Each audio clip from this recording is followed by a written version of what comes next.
Right then, so we've just put out a video that Tom and myself collaborated on, which was looking at the power saver mode for the PlayStation 5, and interesting stuff there in terms of basically cutting power consumption on the console by half, and still retaining, basically a properly current gen experience, albeit with some necessary compromises. Right?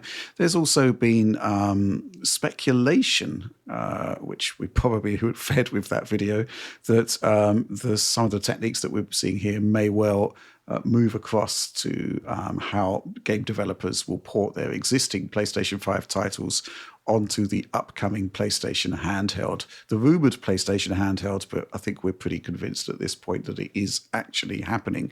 We looked at Demon Souls, and we looked at Days Gone Remastered, two very, very different implementations of the power saver mode there. And literally, when we finished the video, Death Stranding and Death Stranding 2 received power saver changes too. And, Kojima Productions know what they're doing. We really wanted to see what they're up to with power saver. So we looked at it. And here we are. Two very different implementations, actually. But before we actually go into depth on those particular games, a quick update on what Power Saver Mode is actually doing to the hardware. Essentially, it seems to be cutting the CPU resources down in half from 8 cores, 16 threads to what I believe is effectively 4 core and 8 threads. That's quite significant. We also have memory bandwidth halved. GPU clocks reduced, potentially CPU clocks reduced as well. So there's a lot going on there. But Death Stranding, let's look at Death Stranding 1 first of all. This one, I guess, was probably quite easy for Kojima Productions to do because it is fundamentally based on a port of a PlayStation 4 game. So the good news here is that they've retained 60 frames per second. It is still a 60 frames per second game. And it looks like the only real change that has been made has been a reduction in resolution from 1800p 60 to 1440p 60. Yes, you do notice that it is slightly coarser, certainly for viewing from close range. But, it's Death Stranding at 60 frames per second using half the power. Ultimately, I think this is a pretty good, intelligent way to make use of that reduced specification. Death Stranding 2, however, obviously was built up with the PlayStation 5 in mind. So there's been some more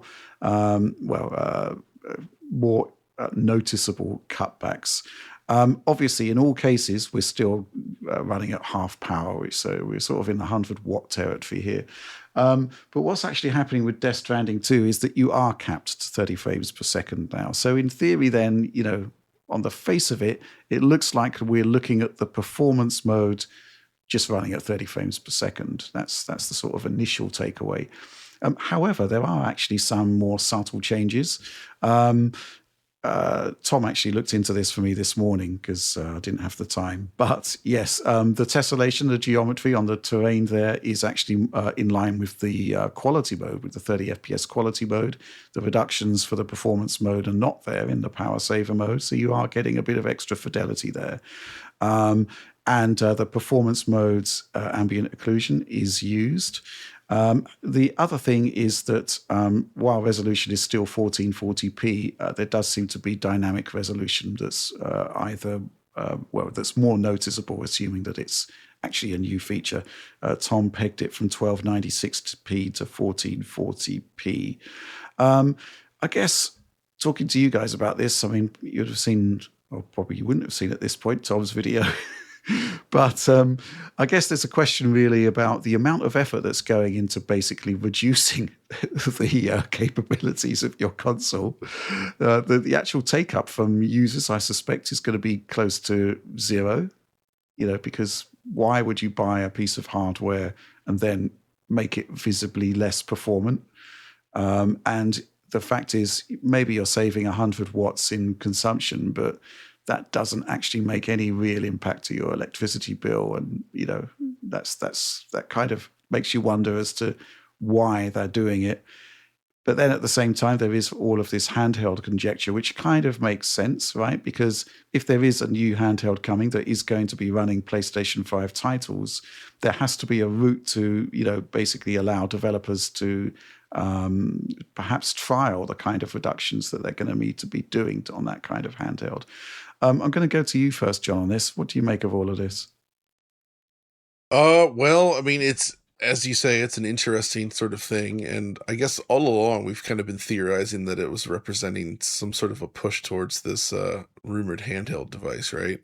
And I think what we're seeing here is not necessarily that specifically, as in the mode implemented here is not for that handheld, but perhaps it does sort of like prepare developers for a certain level of expected flexibility required to get their titles to run on lower spec hardware to make them more scalable, right? Yeah. Mm-hmm. Because what, like you say, the savings you would gain from this seem relatively negligible, to the point where I just don't see the point in implementing something like this unless there really was other work going on in the background and somebody say, oh wait, we can actually do this as well, and they're like, okay, let's implement that, as sort of a bonus feature. Because asking developers to go back into their games just to support power saving, it seems like a big ask for not a lot of gain necessarily. I don't know. That's kind of my feeling on it. Like, this by itself isn't that interesting, but what it means about scalability in these games is perhaps the bigger thing. Right. Mm-hmm. Yeah.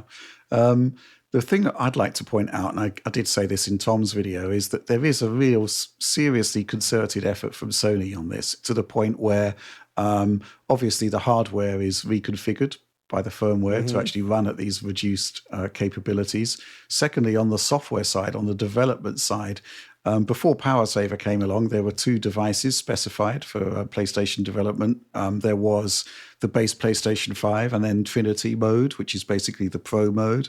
But now there is this third device class, which doesn't actually have a bespoke device, but it is set up as a third device, which is PowerSaver mode.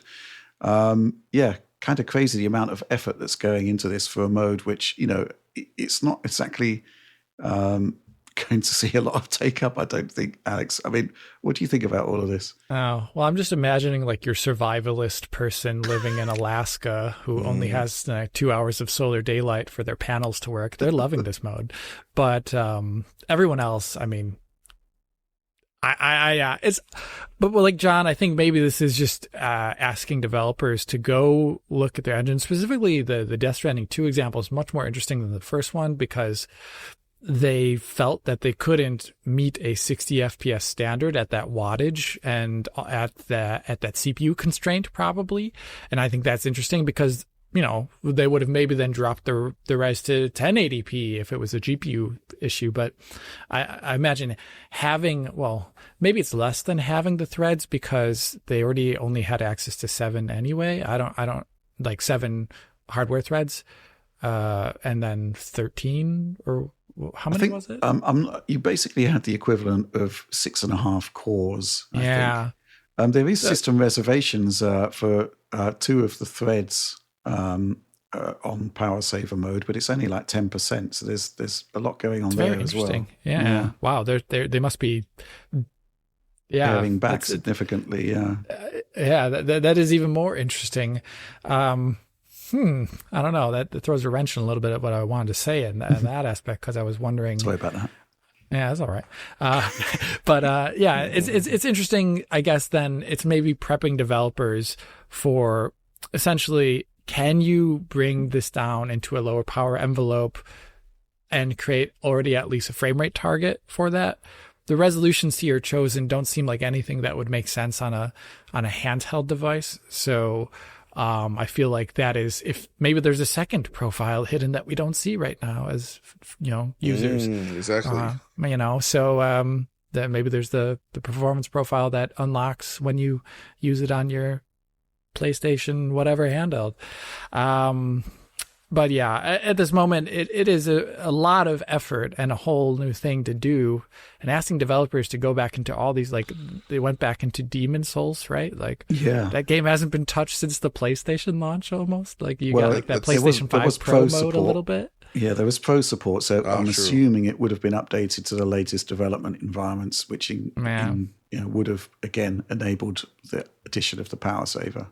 Yeah, I feel, just in general though, I feel like one thing that Microsoft has done a little bit better, and maybe with the PS6, it's going to start being this way more so, is that future compatibility is built more into the system interface than it is into the specific SDK needing to be updated for each and every game build.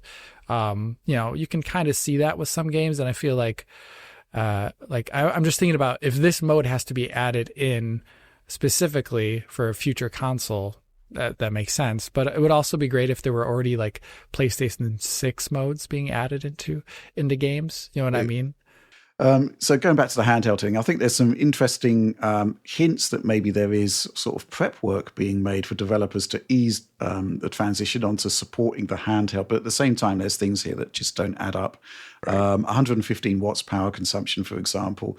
Even if it's a different, much smaller chip, that's a lot of power reduction required to get to the sort of 15 to 25 watts you typically see with a handheld, right?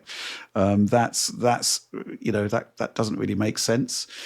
Secondly, pretty much all of the titles we've seen so far have been running at very high resolutions, 1440p effectively, although Days Gone actually had a DRS 4K mode, which I don't see that happening on a handheld. Maybe if there's like a docked mode similar to Switch 2, maybe. The other thing which we have to sort of consider is that the new handheld will be using a completely different generation of RDNA graphics.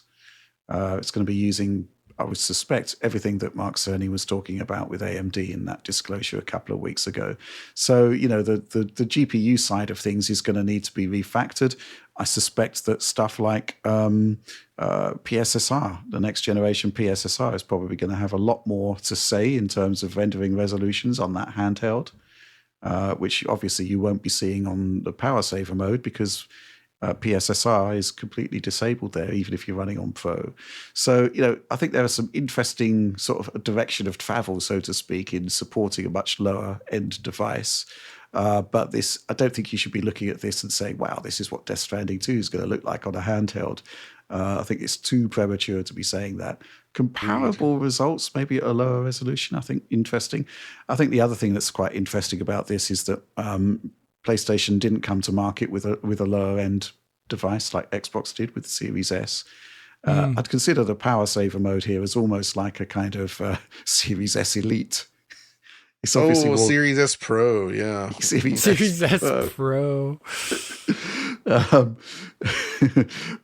So yeah, it's interesting that this sort of appears towards the end of a generation for reasons which, on the face of it, are laudable, environmentally friendly reasons, but is a huge amount of effort for a mode which realistically probably isn't going to be seeing a lot of use.